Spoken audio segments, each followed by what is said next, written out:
Hi, I'm Ryan Morris for UFOradar.com, beaming to you live from Flying Saucers Cafe in Santa Monica, California.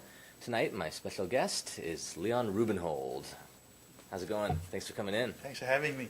Leon, best known, guitarist for Wilson Pickett, Bobby Womack, also David Ruffin, right? Yes, David Ruffin. Yeah. Wow, from the Temptations. Right. My Girl. That was the voice. Yeah, absolutely. That's great. So, what do you want to discuss? What do you want to get started? UFOs? Yeah, UFO sounds great. Let's get right to the chase. Let's just cut to the chase. I remember you telling me that you had a pretty major UFO sighting over Lincoln Boulevard from the north side over the Santa Monica Mountains. Is that right? Oh, yeah, that was wild. I was driving north on Lincoln Boulevard here in Santa Monica, approaching Ocean Park Boulevard, and the light was red, and up in the sky, in the horizon, was like this silver thing, looked like the shape of two thimbles stuck together at the wide end with a black band around the middle, and the sun was glinting off it. It was like silver. I said, that's no chopper, and it's definitely not a blimp. And as I got closer, it got obscured by an SUV in front of me, and then as the traffic moved on again, so I could see that part of the sky, it was gone. Had it been a blimp, it would be like hovering maybe over here. You know, it was only like 25 seconds or so. And it was a chopper, it would have been gone anyways, but it wasn't a chopper. It was pretty amazing. I'd never seen anything quite like that before or since. And you're friends with Wendell Stevens, right? Who had some unbelievable UFO photos over Santa Monica.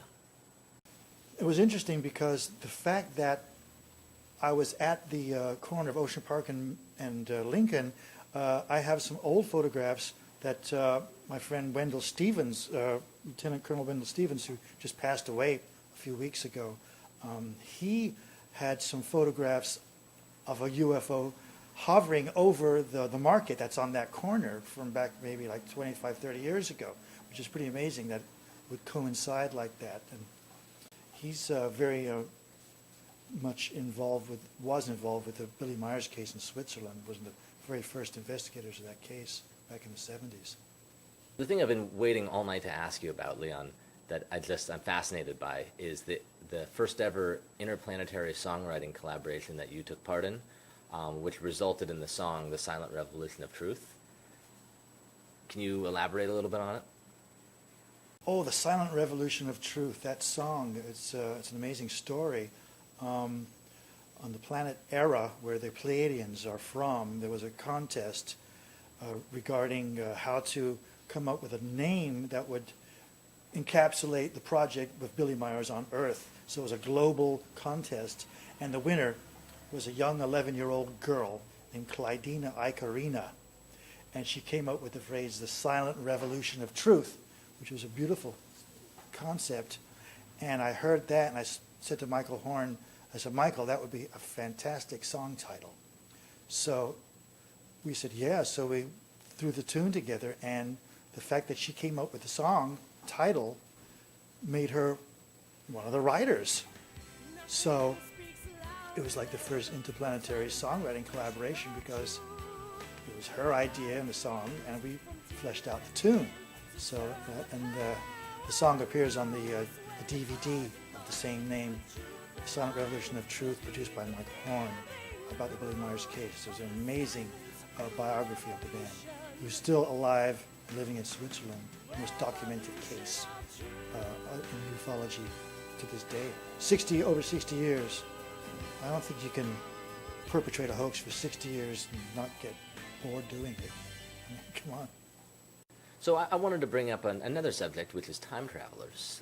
There's been a big wave of outing of time travelers in vintage photographs. The most famous being the image of a person who looks like a woman, jury's out on that one, talking on a cell phone in front of Grauman's Chinese Theater at a Charlie Chaplin premiere. And also the hipster wearing the University of Michigan t-shirt in a photo from the 40s. Totally out of place.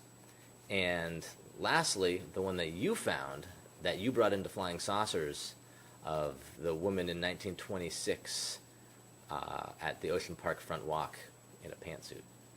What's your take on this stuff? That issue with the new time traveling thing is the people being caught in photographs, alleged time travelers being caught in photographs. I think it's a riot, but it's very very interesting subject matter, especially that one about the Chinese theater with Charlie Chaplin. That was on NBC Good Morning America. I guess it's the morning show, and they showed that. And then there's the other one with the guy on the bridge who's supposed to be some hipster. But I found one in this book here, actually, called Voices of America, Coney Island, of Venice of America. And it's this picture right here of the boardwalk at Rose and the Speedway in 1926 by the Licks Pier. And I looked and I said, who are these people? It's a woman with, they look like they're dressed from the 80s. It's amazing. You look at it and go, they're completely out of context to this photograph of the way the rest of the people are dressed. It's incredible. She's wearing like slacks and a sweater jumper. He's wearing slacks and a pullover tank top shirt. And he's looking back like he's paranoid. And it's pretty amazing. But, you know, there's no telling who they are, but I thought it was kind of interesting. I said, wow, look at that. So one topic that I admittedly don't know a lot about, but I've been seeing personally in the sky quite a lot lately, is the subject of chemtrails. And I also know that Dennis Kucinich had a bill before Congress that mentioned outlawing chemtrails, entitled H.R. 2977, I believe, the Space Preservation Act of 2001, outlawing mind control weapons, chemtrails. There's a lot of that stuff. I guess my question is just, what do you know? What got you into it? What's your take on it? You know, the chemtrail issue is really becoming really a very strong issue these days. I first got into it as a kid. I used to watch jets all the time. I love airplanes and all that. So I used to watch them as a kid, and I see the planes flying over, and they'd be like little short trails, and they would refer to as contrails, condensation trails, and they would, you know, melt, because it's just basically ice, and they would melt as the plane would fly over. And then I started noticing them about 10 years ago. That I said, that is the longest contrail I have ever seen, going from horizon to horizon and expanding into a milky, horrible cloud. And I watched it continue to happen.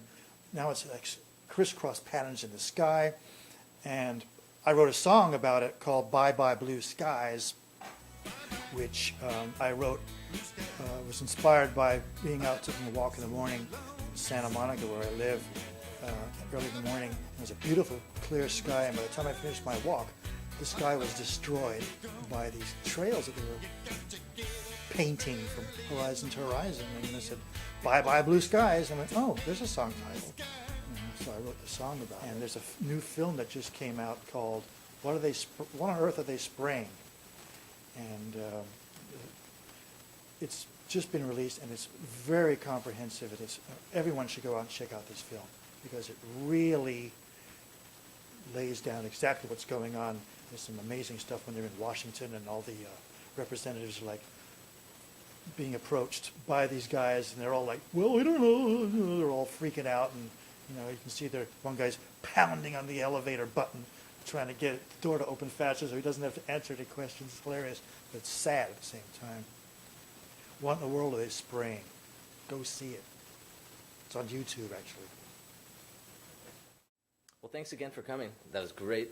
I appreciate it. Come back anytime. Oh, it wasn't enough time to discuss everything we could have. Yeah. Next time, reptilians. Okay. Definitely. Brian Morris, UFO Radar, my friend Leon Rubenhold, thank you very much. Thank you. So I almost forgot to ask you about Wilson Pickett. Do you have any known experiences with Wilson, with UFOs, or like spirit contact, or any of that kind of supernatural stuff? Well, I think the only spirit contact that I'm aware of that Wilson had was probably from a bottle. But you never know. Man did come from the church at some point, so there's no telling. But, yes, true. Hey, you're running the ancient airplane. Oh yeah, got this from Giorgio Tsoukalos cool. at a UFO convention I was working at. Mr. Ancient Aliens. Mr. Ancient Aliens, yeah. I got this.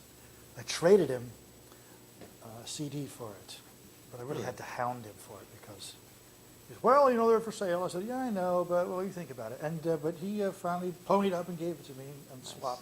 And it's an ancient, it's an artifact, it's a replication of an artifact that was found in the, you know, Central American jungles. Yeah, and estimated like 1,000 years old, 800 years Yeah, old. and it looks exactly like a Delta Wing jet fighter from, you know, the mid-'60s, a Delta Dagger, a Delta Dart, you know, the F-102s. And it's just fascinating. And they actually showed they made some styrofoam models of it. It actually flew like a champ. It just really hollered. It's pretty cool.